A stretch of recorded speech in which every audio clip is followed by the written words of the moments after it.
Mummy mummy style சேனல்ல இன்னைக்கு என்ன வீடியோ? பிரண்டை ரசம் எப்படி செஞ்சிடலாம் பார்த்தலாமா?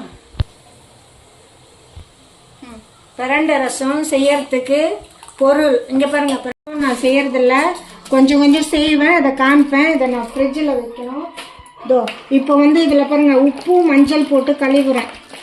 எதுக்குன்னா ரசத்துக்கு. இது பாருங்க, உப்பு மஞ்சள் போட்டு கழுவிட்டு இது பாருங்க. நான் கடுகு எண்ணெய் யூஸ் பண்ணுறேன், நல்லெண்ணெய் யூஸ் பண்ணுவேன், அவ்வளோதான். இது நீங்கள் உங்களுக்கு என்ன பிடிக்குமோ அதை போட்டுக்கோங்க. இதோ கடுகு எண்ணெய் கொஞ்சம் கொஞ்சம் தான் யூஸ் பண்ணோம். இது முட்டி வலியெல்லாம் வராது இந்த கடுகு எண்ணெய் யூஸ் பண்ணால். நாங்கள் தான் சாப்பிட்றோம். இதோ இப்போ இந்த அலசனை பிரண்டையை இதோ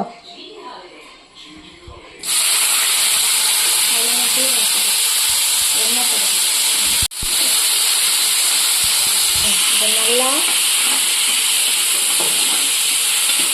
வதங்கிட்டாது. சீரகம், அந்த பிரண்டை ரசம் வைக்காது, மஞ்சள், மிளகாய். உங்களுக்கு காரம் வேணும், அதால் நாங்கள் மிளகாய் வச்சுருக்கோம். உங்களுக்கு எவ்வளோ காரமே வச்சுக்கோங்க. மிளகு, ஜீரகம், ஏன்னா நாங்கள் ஒரு 5 பேர் இருக்கோம். நீங்கள் இதில் கொஞ்சம் கொஞ்சம் குறைச்சிக்கணும், உங்களுக்கு எத்தனை பேரோ. அதேமாரி இதோ நான் பூண்டெல்லாம் வச்சுருக்கேன். இதெல்லாம் அரைக்கிற ஐட்டம் தான், ரசத்துக்கு தான். இதெல்லாம் வதக்கிட்டு இதோ நெல்லிக்காய் சைஸு புளி இதை கரைச்சி வச்சுக்கணும். அப்புறம் இதுக்கு தாளிப்புக்கு தக்காளி வதக்கி தாளிக்கும். இது சும்மா இதுக்கு இந்த கறிப்புளியும் காஞ்ச மிளகாவும் எங்களுக்கு காரம் தேவைப்படுது, அதால் போட்டோம். நீங்கள் லாஸ்ட்டில் ரசம் இறக்கும் போது இதை போட்டு இறக்குவோம். ஒரு எலுமிச்சை பழம். எதுக்குன்னா இது எல்லாமே சூடான ஐட்டம், அதனால் லாஸ்ட்டில் லெமன் புழிஞ்சிட்டு ஒரு சிட்டிக்கு நெய் ஊற்றி ரசம் சூப் நிறைய இருக்கும். இதை நல்லா வதங்கி இந்த பாருங்க, இதை நல்லா வதங்கணும், இந்த பச்சை வாடை போகிற மாதிரி வதங்கிட்டு அப்புறம் இந்த பாருங்க பூண்டு இதெல்லாமே வதக்கி தான் அரைக்க போகிறேன் நான் ரசத்துக்கு. அரைச்சிட்டு பச்சை கலரே மாறணும். சட்னியாக இருக்கட்டும், பிரண்டை ரசமாக இருக்கட்டும், எல்லாத்துக்குமே இந்த பிரண்டை நல்லா கலர் சேஞ்ச் ஆகணும். பாருங்கள், இந்த பச்சை போய் நல்லா வறுத்துட்டா தான் நமக்கு எந்த இது வரும். அதேமாரி இது செய்யும்போது கையில் சால்ட்டுனா லெமன்னா புழிஞ்சிக்கணும், ஏன்னா நமிக்கும். நான் எனக்கு பழக்கம், அதால் நான் செஞ்சுட்டேன். நீங்கள் செய்யும்போது கையில் உப்பு தடவிக்கணும் செய்யணும். இது வதங்கிச்சு.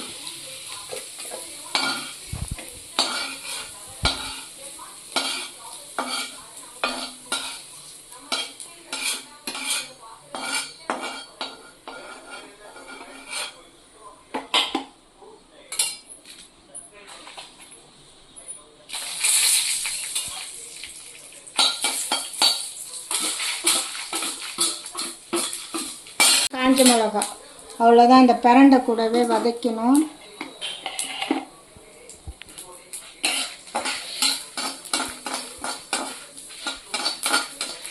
லைட்டாக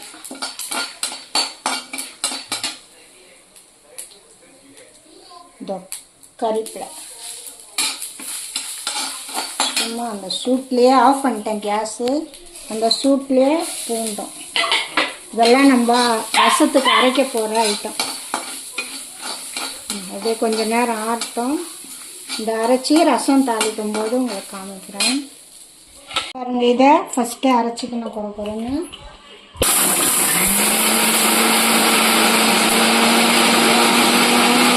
நாங்கள்லாம் நினைக்கக்கூடாது. நான் 5 பேருக்கு வைக்கிறேன் ரசம், அதனால் இப்படி இது பண்ணுறேன்.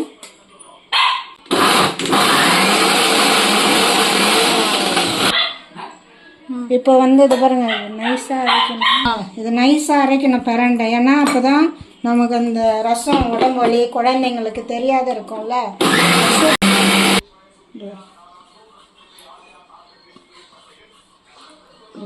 நான் நைஸாக அரைச்சிட்டோன்னா நமக்கு குழந்தைங்களுக்கு வாயில் அப்படியே நம்ம வடிகட்ட வேண்டாம் ரசம்.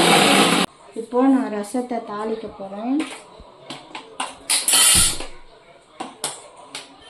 இது நம்ம அரைச்சது, இது எலுமிச்சை பழம், இந்த புளி தண்ணி, ஒரு லெமன் புளி எடுத்தேன்ல அது இருக்க நல்லா வடிகட்டி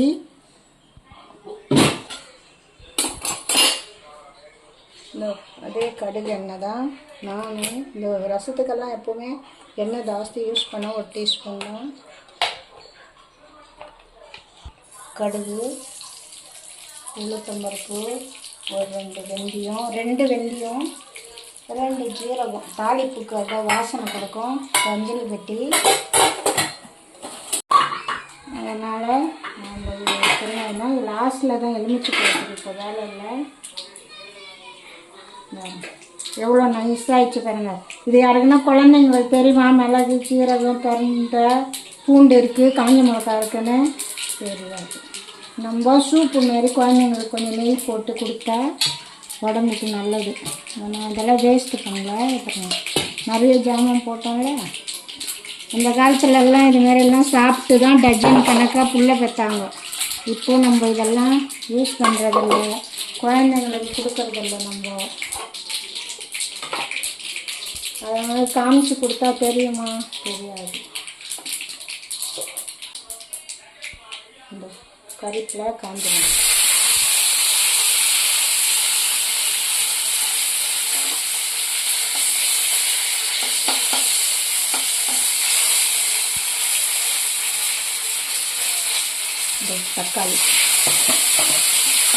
தக்காளி கரைக்கல, நான் சின்னதாக பண்ணேன். நல்லா வதங்கட்டும். ரசத்துக்கு உப்பு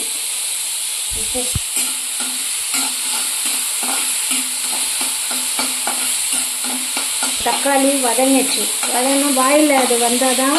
வேறு எதுவும் இதில் இல்லை. திப்பியாக இந்த காஞ்ச மிளகாவும் இந்த தக்காளி தான். இவருங்க பெருங்காயம், நாங்கள் பெரியவங்க இருக்கிறதெல்லாம் பெருங்காயம் யூஸ் பண்ணிக்கலாம். இவருங்க பெருங்காயம் போட்டிருக்கேன். இது நல்லது உடம்புக்கு. நான் எப்போவுமே கட்டி பெருங்காயம் தான் தண்ணியில் கரைச்சி வச்சு ஊற்றுவேன். இப்போ இல்லை, அதனால் இந்த பாருங்க நம்ம அரைச்சோம்ல பிரண்டை, காஞ்ச மிளகா, மிளகு, ஜீரகம், அது இது இந்த பாருங்க நம்ம இதை போட்டுக்கிறோம். இதுதான் நம்ம அந்த ரசத்துக்கும் இந்த ரசத்துக்கும் ஒன்று தான். ஆனால் இதை நல்லா நைஸாக அரைச்சிட்டோம். இந்த பாருங்க நைஸாக அரைச்சி இந்த பாருங்க இதே நம்ம பாருங்க சூப் மாதிரி எவ்வளோ வேணுமோ தண்ணி ஊற்றிக்கலாம். இது எதுவும் வேஸ்ட் ஆகாது.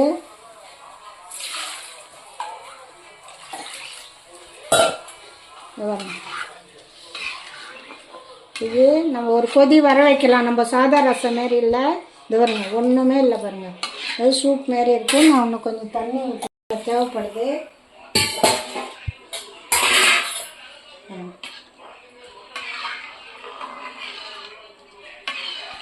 இப்போ நம்ம உப்பு எல்லாம் பார்த்துக்கலாம்.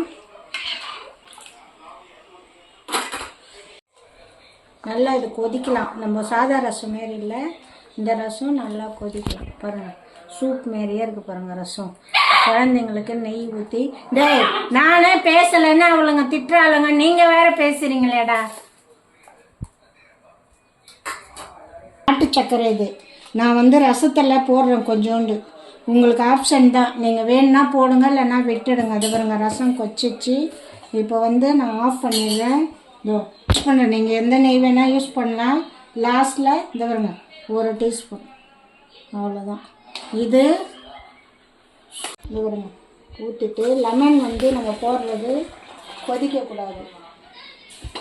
பாருங்க லெமன் நான் பிழைகிறேன். கொட்டை வராத இருக்கதான் சூடு. அது லெமன் போட்டு தான் நான் செய்வேன். ஆனால் இந்த ரசத்தை போட உங்கள் இஷ்டம். அது நீங்கள் போடணுன்னா போடலாம், இல்லைன்னா வேண்டாம். கொதிக்கும் போது போட்டால் அது வேறு மாதிரி டேஸ்ட்டாக இருக்கும். இந்த ரசம் வச்சாச்சு. கொத்தமல்லி இன்னைக்கு இல்லை வீட்டில். கொத்தமல்லி இருந்தால் கொத்தமல்லி போட்டுக்கலாம். இந்த பாருங்க நான் இப்போது எங்கள் பாப்பா ரசத்தை என் பேத்தி சாப்பிட்டு சொல்வா எப்படி இருக்குன்னு. கேமராமேன் நீங்கள் சாப்பிட்டு சொல்லுங்கள் ரசம் எப்படி இருக்கு. அவ்வளோ எடுக்க சொல்லுங்கள். ரசம் எப்படி இருக்கு பாப்பா? சூப்பராக இருக்கு மாமி. எப்போவுமே ரசம் ஃபஸ்ட் கிளாஸ் தான். இவங்கெல்லாம் ரசம்னா ஓடி போயிடுவாங்க. காய்கறி தான் சாப்பிட மாட்டாங்க. இதான் நான்வெஜ் தான். அவளே நல்லா இருக்குன்றா. உங்கள் குழந்தைங்களுக்கு இது போட்டு சாதத்தில் பிசைஞ்சு நெய் ஊற்றி குத்திங்கன்னா குழந்தைங்களுக்கு உடம்புல இருக்கிற நோவே வராது. சளி கிளி எல்லாம் போயிடும். அதை பெரியவங்களும் நம்ம சாப்பிடலாம். இது வந்து நான் 5 பேருக்கு செஞ்சதுனால அப்படி. நீங்கள் 2 பேர் 3 பேர்னா கொஞ்சம் கொஞ்சம் எல்லாம் குறைச்சி செஞ்சுக்கோங்க. இந்த ரசத்தை கொதிக்க விடலாம். பாருங்கள், நான் அரைச்சிட்டேன் பிரண்டையை, கொஞ்சம் கூட இல்லை பாருங்கள். அது பிரண்டையாக தெரியாது, நம்ம சூப் மாரி குடிக்கவும் செய்யலாம். குடித்தாவே உடம்பு வலியெல்லாம் போயிடும், கால் வலி போயிடும், எல்லாம் ஆகிடும். அதுக்காக தான் எனக்கு ஊர்லேருந்து எங்கள் அண்ணன் கொடுத்து விட்டாரு. அதனால தான் நான் உங்களுக்கு செஞ்சேன், உங்களுக்கு காமிச்சேன். ரொம்ப நாள் ஆயிடுச்சு நான் போட்டு. ஏன்னா எங்கள் பையன் இறந்துட்டான், அந்த சோகத்திலே இருந்தேன். இப்போ தான் எனக்கு கொஞ்சம் மனசு இதுவாக இருக்குது. இந்த மம்மியோட சமையல் நல்லா இருந்தால் ஃபாலோ பண்ணுங்கள், சப்ஸ்கிரைப் பண்ணுங்கள். அடுத்தது உங்களுக்கு என்ன டிஷ் வேணுமோ கீழே கமெண்ட் பண்ணுங்கள், ஃபாலோ பண்ணுங்கள். அம்மா இதுக்கு இது பண்ணுங்கள். பாய்.